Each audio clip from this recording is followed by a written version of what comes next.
Okay, guys, before I tell you this story about the fire station, the Reform Party, and Restore Britain councillors' part in it, I just want to tell you this. I'm really, really hacked off with Restore Britain. Why? That petition for the British people to be recognised legally as the indigenous people of the British Isles, Welsh, Scots, Irish, Ulstermen, yeah, the Tribal People's Convention for us to be recognised legally around the world. Currently, as the law stands, anyone can be British. Yeah, well, I don't accept that. I don't believe that anyone from anywhere in the world can be British, okay? The only people who can be British are the indigenous population of England, Wales, Scotland, and the Republic of Ireland. And to think that we've only got 10,437 signatures is bloody disgusting. Restore Britain should have thrown their weight behind this. It isn't as if Rupert doesn't believe in petitions. We know he believes in petitions. He's used them very successfully. All those people who turn around and say petitions don't work, well, they're misguided and they are wrong. They are wrong. They would rather sit and do nothing than sign a simple petition, and yet they dare to call themselves patriots and nationalists when they won't even sign a petition to be recognised legally as English, Welsh, Scottish, or Irish. I find that totally disgusting. The other thing I'm hacked off with Restore Britain over is Israel, or rather the Friends of Israel. Yeah, I think it's about time Restore Britain and Rupert Lowe made the party's position and his position with regards to organisations like the Friends of Israel that exist in the Conservative Party, the Labour Party, and the Reform Party clear.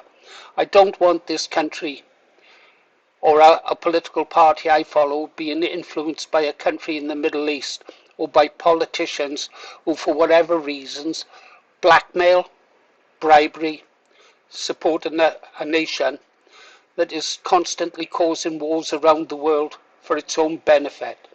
Iraq, Iran, Syria, Libya, and behind what is happening in the Spanish enclaves on the coast of North Africa. Yeah, I don't want anything to do with those people. And I think Restore Britain and Rupert Lowe should make it clear where we stand. Okay, now let's get back to this story. Pause, Paul. Yeah. A fire station. This story is actually quite old, but it's resurfaced again. The pride flag and fire stations. I know quite a bit about the Fire Brigade Union, or rather I did, from my time in trying to save our local fire station. That was one hell of a battle. I believe we could have won it had the people been prepared to fight longer than we did actually fight for, although I fought to the bitter end. There's videos out about that, and there's a blog site dedicated to my attempt to save Blaina Fire Station. Anyhow, it's over this pride flag. The story really started back in, I think, February or March of this year. Let's get to it, and I'll call it up on my notes, and we'll see what we've got. It's quite important, really.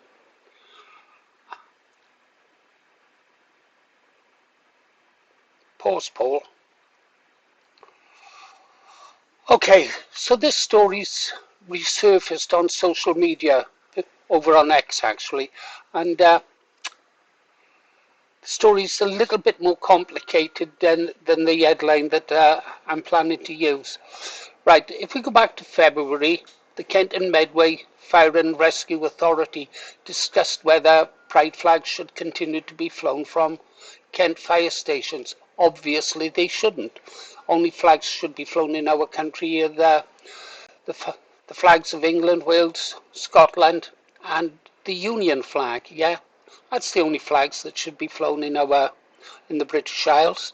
Anyhow, so most certainly not Palestinian flags, Israeli flags, or pride flags. Yeah.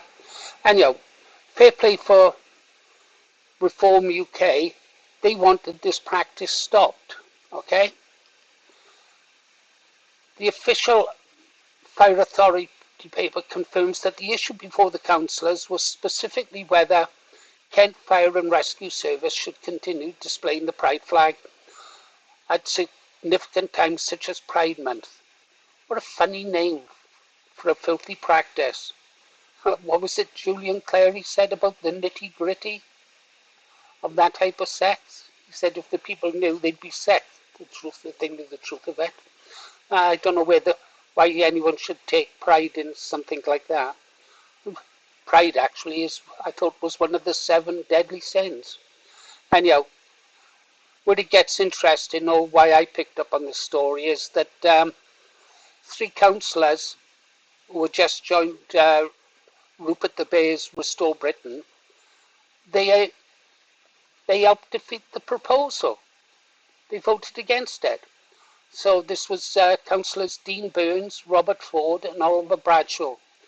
I'm pretty sure those were the 3 names involved. Anyhow, originally these 3 had been Reform UK councillors. Okay? So what happened?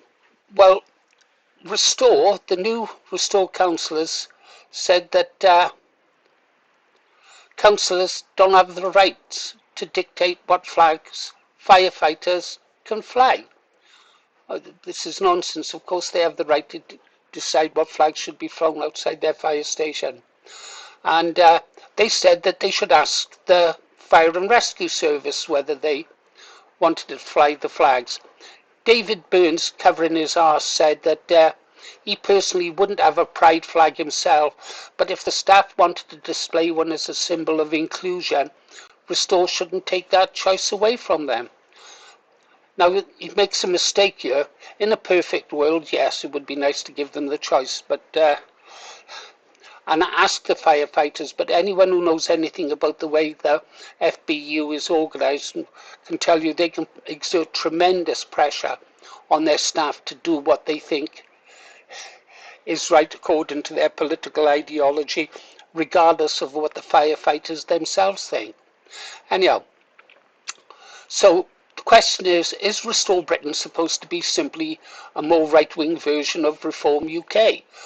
Or is there a difference of the way the party operates? In the past, Burns had previously complained about party whipping and about councillors being told how to vote whilst he was with the Reform. Well, you have the party whip for a reason. This is to ensure that the party follows the policies of the party. Yeah. Sometimes individualism is great, but sometimes it can be to the detriment of the majority.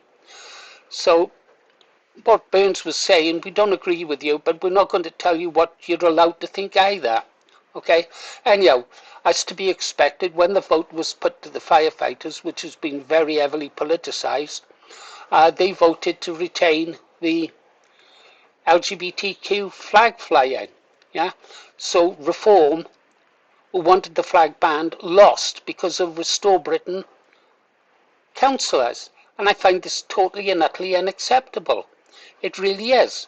I'm seeing more and more stories of civnats and people like these councillors speaking out in Restore Britain, and I'm beginning to think, am I in the right party? Rupert needs to answer these questions on things like Israel, his recent choice of that Howard Cox, now the candidate in Dover. Is he trying to... Well, I don't know what he's doing, to be honest. But I think he's wrong on these issues themselves. Anyhow, funny, isn't it? One of the first things Restore Britain does in Kent is not to do something right that would have pleased normal people, removing that offensive flag from outside the fire stations, but they actually enabled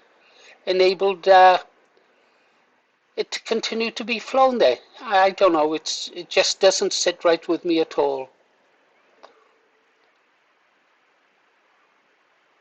No, it doesn't sit right with me at all. Oh well, nothing I can do.